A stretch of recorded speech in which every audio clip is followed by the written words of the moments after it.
യേശുക്രിസ്തുവിന്റെ സന്ദേശം ഏതൊക്കെ കുടുംബങ്ങൾക്കകത്തേക്ക് കയറി ചെന്നിട്ടുണ്ടോ അവിടെയൊക്കെ അസമാധാനങ്ങൾ മാറിയിട്ടുണ്ട്. സ്തോത്രം. യേശുക്രിസ്തുവിന്റെ സന്ദേശത്തിന് ആരെല്ലാം ഹൃദയം കൊടുത്തിട്ടുണ്ടോ അവരുടെ ജീവിതം രക്ഷപ്പെട്ടിട്ടുണ്ട്. മനുഷ്യർ നിങ്ങൾക്ക് ചെയ്യണമെന്ന് ആഗ്രഹിക്കുന്നതിന് നിങ്ങൾ അവർക്ക് എന്ത് ചെയ്യണം? ചെയ്യണം. കണ്ണുനീരിന്റെ നടുവിൽ, കഷ്ടതയുടെ നടുവിൽ ആമേൻ ഭാര്യയും ഭർത്താവും മാത്രമേ ഉള്ളുവെങ്കിലും, മക്കളും അമ്മയും അപ്പനും മാത്രമേ ഉള്ളുവെങ്കിലും, നിങ്ങൾ കരം പിടിച്ച് പ്രാർത്ഥിക്കുമ്പോൾ അതിന്റെ നടുവിലും ഇറങ്ങി വരുന്ന ഒരു സർവശക്തനായ ദൈവം നമുക്കുണ്ട്. ഭർത്താവ് നിന്നെ സ്നേഹിക്കണമെന്ന് ആഗ്രഹിക്കുകയാണെങ്കിൽ നീ ആദ്യം ഭർത്താവിനെ സ്നേഹിക്കണം. ഭാര്യ നിന്നെ സ്നേഹിക്കണമെന്ന് ആഗ്രഹിക്കുന്ന വ്യക്തിയാണെങ്കിൽ നീ ആദ്യം ഭാര്യ എന്ത് ചെയ്യണം?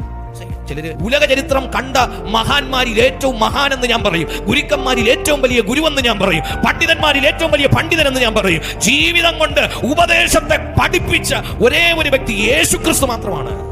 സ്നേഹം കൊണ്ട് ലോകത്തെ കീഴ്പ്പെടുത്തിയ ഒറ്റ സന്ദേശമേ ഉള്ളൂ, അത് സുവിശേഷമാണ്.